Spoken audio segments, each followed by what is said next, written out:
Hello दोस्तों, यह ज़्यादा पुरानी कहानी नहीं है।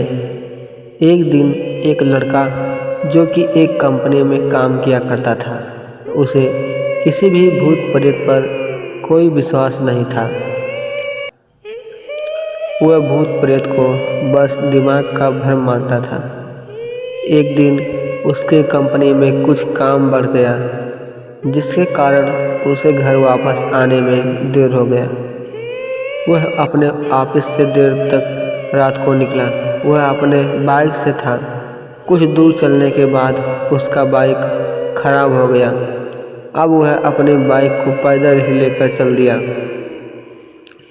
कुछ दूर के बाद उसे एक बस स्टॉप दिखा। वह कुछ देर तक वहां रुक गया। उसके पास एक साधु आकर बैठ गया। साधु अपने पास एक बीड़ी रखा हुआ था। वह अजीब तरीके से उसे पी रहा था। उस लड़के की एक आदत थी कि वह किसी से भी बात करना शुरू कर देता था। वह इस साधु से भी बात करने लगा।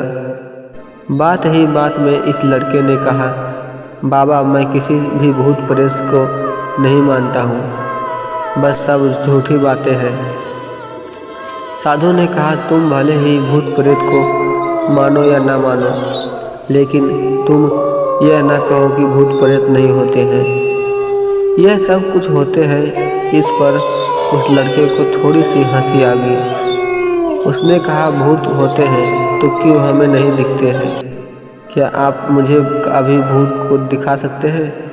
साधु को लग गया कि अब इसे जरूर ही भूत दिखाना होगा। साधु ने लड़के को शमशान घाट की ओर ले चलने को कहा। फिर क्या था, वो दोनों चल दिए। रास्ते में उस लड़के को थोड़ा डर लगने लगा, फिर भी वह अपने डर को कम करके आगे बढ़ता जा रहा था। कुछ देर के बाद वह शमशान घाट पहुंच गए। शमशान घाट में अभी भी कुछ लाशें जल रही थी। साधु ने उसको एक ऐसे स्थान पर बैठाया जहां कुछ समय पहले की लाश जली थी। साधु ने जमीन में एक लोहे का कील गाड़ दिया।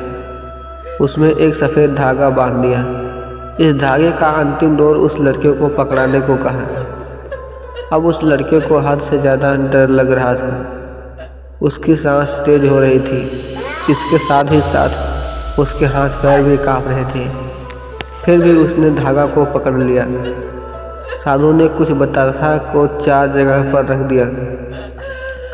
सारे बतासे उस धागे की पास ही एक लाइन में रखे हुए थे। उसके बाद साधु ने लड़के को सावधान किया, अभी कुछ आत्माएं इसको खाने को आएंगी। जब तक वह इसको खाकर चले न जाएं, तब तक तुम अपने हाथ के धागे को मत छोड़ना। यदि तुम ऐसा करते हो तो तुम्हें नुकसान हो सकता है। फिर साधु से मंत्र पढ़ना शुरू कर दिया। कुछ मंत्र पढ़ने के बाद साधु ने उस लड़के को आंख बंद करने को कहा। फिर कुछ देर तक बाद ही आंख खोलने को कहा। जब उस लड़के ने आंख खोला तो वह तो देख रहा था, उसे उसके ऊपर विश्वास ही नहीं हो रहा था। वास्तव में वहाँ 4 आत्माएं थीं जो कि बतासे को खा रही थी। लेकिन जब उसने यह देखा कि उसके पड़ोस में रहने वाले व्यक्ति की आत्मा भी वहाँ पर है, जो कि कुछ दिन पहले ही मर गए थे, तो उसके हाथ से धागा छूट गया। अब वहाँ पर वह साधु भी नहीं था। वह लड़का तेजी से शमशान घाट से अपने घर की ओर भागने लगा। जब वह अपने घर की ओर जा रहा था तो उसे पीछे से कोई उसका नाम लेकर बुला रहा था। उसको पीछे से कई तरह की आवाज़ आ रही थी। उस लड़के ने पीछे मुड़कर नहीं देखा। अपने घर जाने के बाद उसने यह सब कुछ अपने माता पिता से बताया। फिर वह अपने कमरे में सो गया। अगले दिन उसकी आंख उसी शमशान घाट में खुली और उसी स्थान पर जहां वह पर उसने आत्मा को देखा हुआ था। इसके बाद वह दिमागी तौर पर बीमार रहने लगा।